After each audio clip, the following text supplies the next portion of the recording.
Hi, David Paul here. Just a quickie. There have been good developments.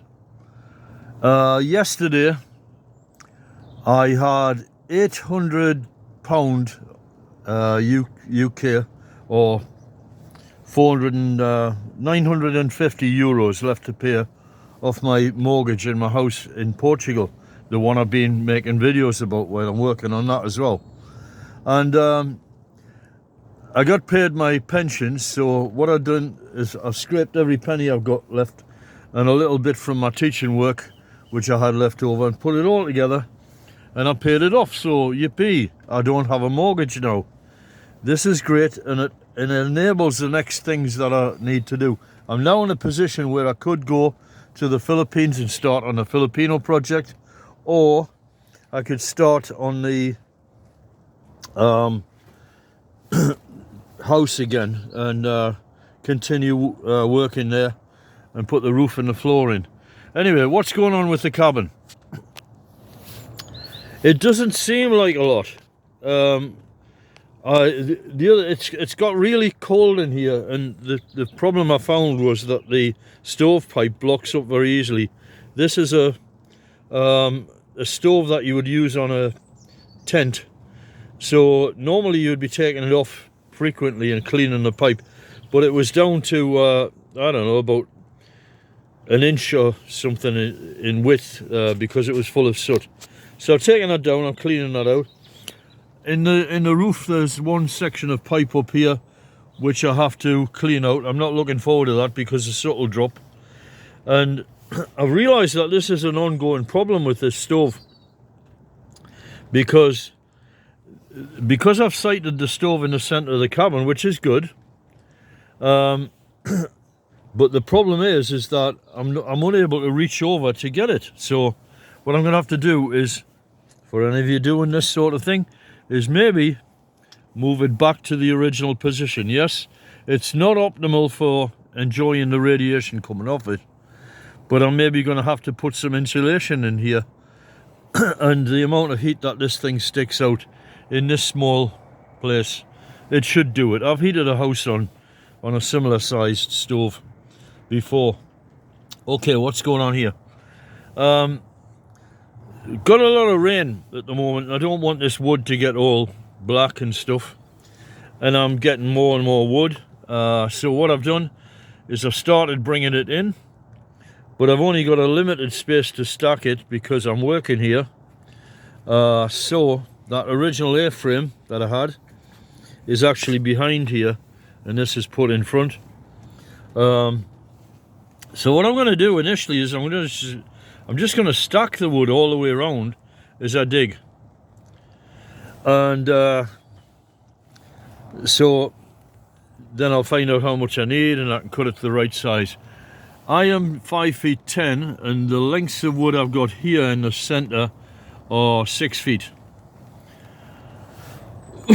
I will make the roof pitch down to 5'10", so that's good standing room for me there, and I'll probably have my kitchen area over there, and at the top, or maybe a seating area, yeah, seating area, because you don't need much height for that.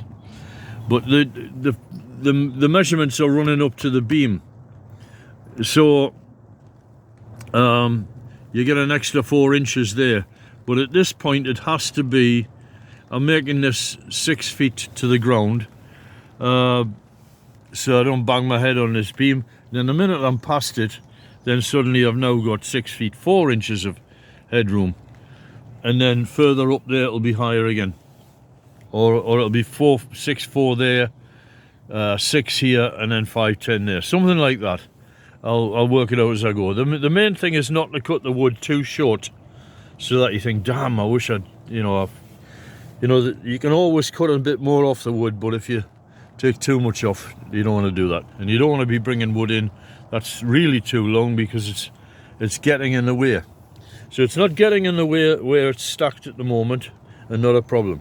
Now, all of this area that I'm standing in here, this is fresh mining area that I've mined out. This takes forever to do. This is really heavily compacted soil, and I gave up halfway down there. I've got to get more dug out of there, but what I did is I put my blue storage barrel here that keeps my food, so that stops that gets that out of the way. It created a little bit of space and allowed me to start mining here. So there you are, mining that. So you mine it out. There's nothing more I can do. It's just down to slog of dig around and out. And the bags that I've got here stacked, I've filled them, and then behind that is some sort of earth berming. So all I do is I shovel it out of here, throw it over the top there, and gradually and slowly the place is getting quieter and less drafty, but a bit more warm. This is really bad. I mean, this is bad having all these openings. No wonder I'm cold, you know. So presumably when I've got these all closed off, it should be snug in here, but we'll find out. Okay, so yesterday I went to the place where I get the shipping what do you call them? They're not containers, frames that they put around the metalwork for car parts. I went there and I spent about 5 or 6 hours busting up shipping frames, and I have brought them back last night. I got back 11:30 at night, exhausted. I've slept for nine hours, and what can you do? That's the way it is, you know. So you just have to suck it up. And I don't have enough wood to completely panel the interior here, but I certainly got way good enough to make my A-frames, and that's that. And I also, yesterday morning, I went out in the forest looking at some logs which I may be getting in order to bring back and use them as roof supports. So that begs the question, well, what do you need the A-frames for? And well, you put a log in here and it will take, without question, it will take the compressive load.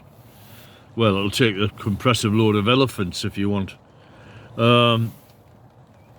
downward onto the soil here, and it'll support the roof perfectly.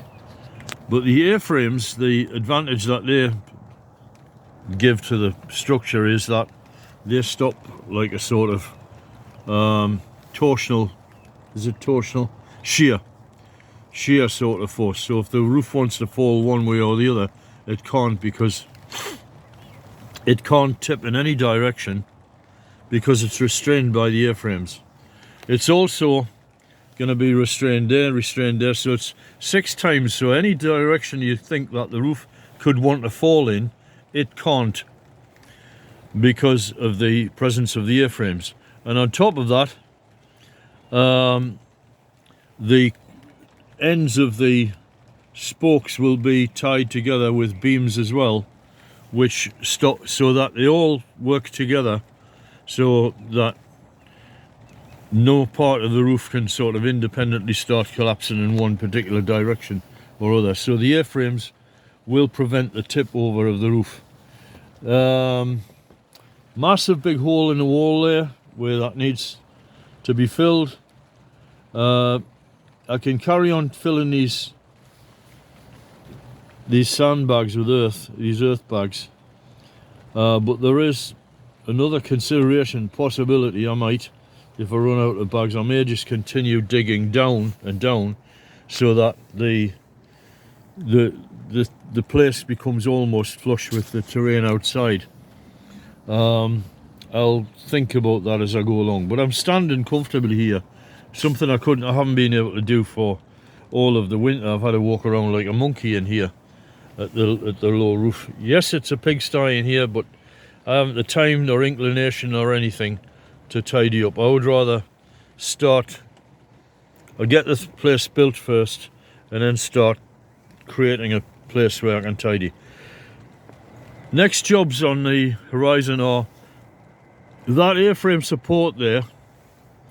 I'm going to fill some earth bags, and I'm going to put them in underneath that part there on the wall, so they will support that roof beam.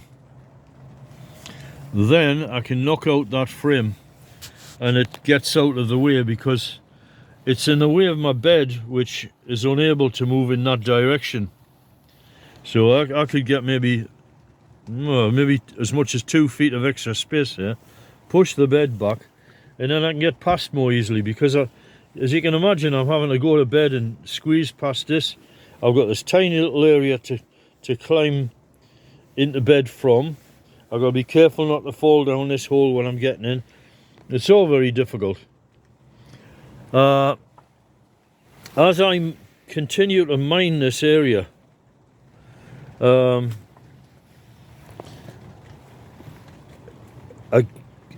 gain the opportunity, and that's what I'm going to do, to take that trestle thing that I constructed. It's a temporary kitchen thing.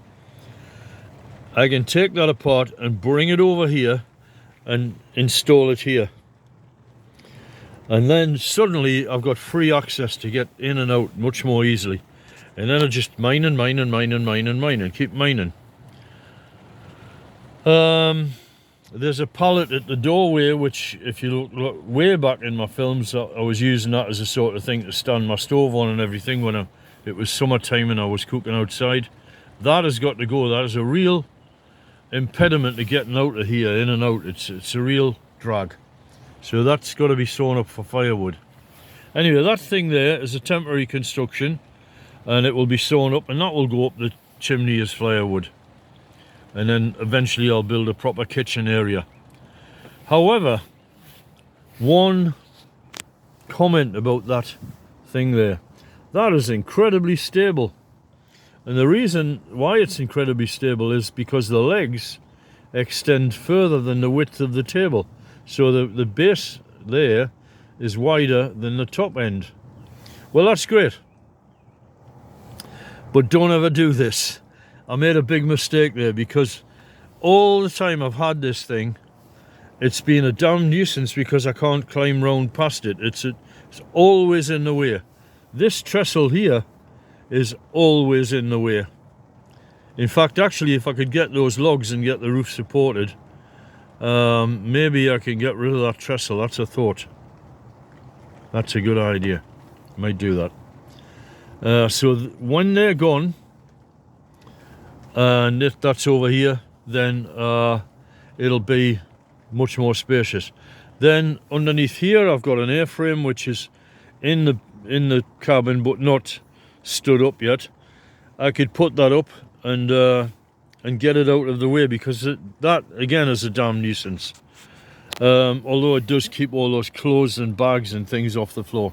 My bicycle fell over and that's lying there. That's got to be sorted out. That may be taken out of the cabin and stored outside. I don't know. I'll think about that. It's under consideration that I might take it to Portugal. I'll see what the flight cost is compared to just buying a bicycle down there. And that's it for now. Nothing more to tell you. It may seem I'm making terribly slow progress, and yes I am, but I've got so many other things on the go. Today, I'm going to give my body a rest, and I'm going to go to the library and I'm going to do a physics assignment for the course I'm doing, and I give my body a long rest. And then this evening I will fix this stovepipe, get it in, get it all cooking up and warm and toasty, and just have a nice peaceful evening here. I might have a beer or something, and chill. And if I feel the urge, I'll dig and dig and dig and dig and dig. So that's that. Atilagu, makita tayo sakana, and see you later. Jesus be with you.